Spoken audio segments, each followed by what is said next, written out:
Hello and welcome to the France 24 interview. Our guest today is Sir John Daniel. He's the former president of the Commonwealth of Learning, and he's a former Assistant Director General for Education at UNESCO here in Paris. The UN agency will hold, for the first time ever, the so-called World Open Education Resources Congress. It's to talk about the open education resource movement. Can you tell us what it is all about? Yes, well, open educational resources are educational materials in all kinds of mediums, print, video, etc., which are freely available, that you can take, and more importantly, you can adapt to your own purposes. So it's not just being able to copy them freely, but to adapt them to your own teaching needs. This began about 10 years ago and has become now a very flourishing movement to produce and to use these open resources. Is this done mostly via the internet? This is where you put all the resources you can, and then people can pick and choose and have a virtual education. Yeah, that is true. I think most of these resources are created obviously digitally, but very often they're used in print format. In Africa, for example, in the classrooms there where there's no internet, the resource started on the internet, but someone has downloaded it and printed it. But it is through the internet that you find them, and there's a great industry in making it easier to find open resources which are exactly what you want for your particular teaching and are open and freely available. So how does it work? Universities, teachers volunteer to put their knowledge, their courses freely online, and that can be used by anyone? Yes. It began, I mean, the big splash happened just over 10 years ago when the Massachusetts Institute of Technology started putting all its lecturers' course notes on the web for free. Now, you could study them, but you couldn't go and enroll at MIT on the basis of that. But all over the world, people could see what MIT was teaching and how it was teaching it. And this created quite a sort of stir. And since then, more and more universities, and indeed at the school level, have got into this. Particularly some of the big distance teaching universities like the British Open universities now have a huge amount of material on the web and on iTunes U, which is one of the sort of repositories, if you like, of some of this material. So it's now become a movement, and there is a huge amount of material available out there now for people to sift through in order to find just exactly what they need for their particular application. Can you give us an estimate of how many courses or how many people use this? You said the movement has been flourishing in the past decade. Yeah. Well, yesterday at the conference, Larry Lessig, who was giving a keynote speech, said that there were 500 million, if you like, open educational resources that have been licensed under what is called a Creative Commons license, which is a common license people use to declare the openness of these materials. So, 500 million is quite a lot of things. Now, that's not all complete courses. It would include photos, videos, but it is a very big movement now. And so people are not only reading material, but also enrolling and having their degrees online more and more. Is this what is really happening? A full education, if I may say? That is the step that's happening right now. Until quite recently, you could look at this stuff and study it, and then it was helpful in the course you were taking in some other institution. But now there's a consortium of 15 universities around the world who have got together to say, we will accredit and examine students who found their own way through these open educational resources and claim that they know about a particular topic, and we will examine and accredit them. So, if you like, it's a completely new approach where instead of a university defining the content, the student defines the content, and then different universities will, if you like, examine that content and accredit it. So let's just take an illustration, maybe an extreme example. If I am a boy who lives in Kenya, in the bush, and I decide to enroll in a Harvard class, I could get a Harvard degree without ever setting foot over there? You probably couldn't get a Harvard degree. Harvard is just dipping its feet into this at the moment with a program called edX. At first you could only look at the stuff. Now very recently they've announced that you can study it and get a certificate. But it won't be a certificate from Harvard. It'll be a certificate from some intermediate body. But many other universities are much less uptight than that. And they are beginning to offer their own qualifications on the basis of material that's been found in this way.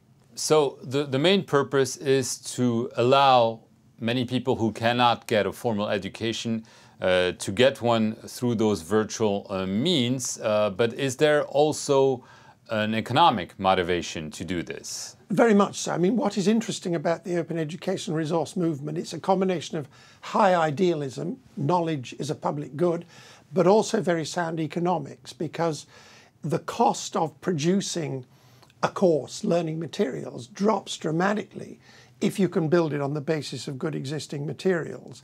And I think this is going to, in the next few years, revolutionize the textbook industry.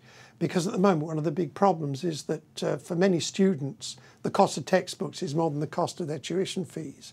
And I think this open educational resource movement gives the possibility of dropping those costs very, very dramatically. And that's why governments are taking an increasing interest. Obviously, in these hard times, governments, I mean, idealism is fine, but governments really prick up their ears when they hear that there's a real case where they can dramatically improve the cost effectiveness of their investments in education. So if I understand, we're not talking only about developing countries, but also rich countries. Yes, and what's very interesting is that, I mean, at first there was a worry that this was another sort of neocolonialist, imperialist, intellectual thing, that the rich North was pushing its intellectual products at the poor South.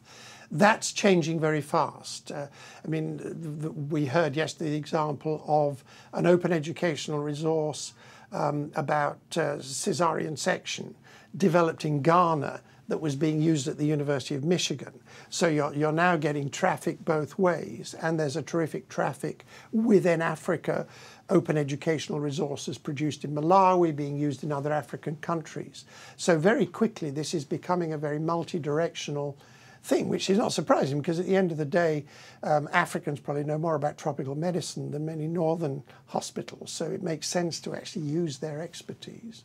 But isn't there nevertheless a risk of neocolonial teaching through this? This might sound well, nice, generous, but the fact of the matter is that maybe most potential students in poor countries will look up at Harvard, the MIT, or La Sorbonne, maybe rather than their local universities.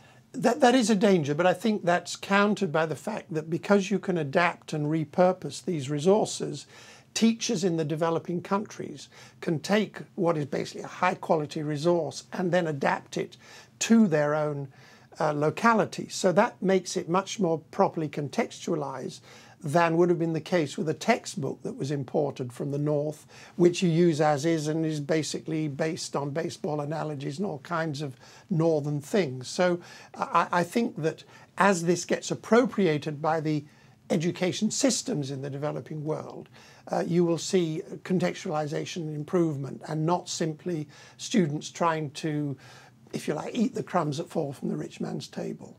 Which countries are most engaged in this area? Which countries have been showing the keenest interest in trying to use this as a weapon, quote unquote, to educate the people? Well, in the world, in the last 6 months I've been going around the world sort of holding forums on this. I would name, if you're taking outside the developed world, I would identify South Africa, which is very much getting into this in a big way. Brazil is making it an act of policy.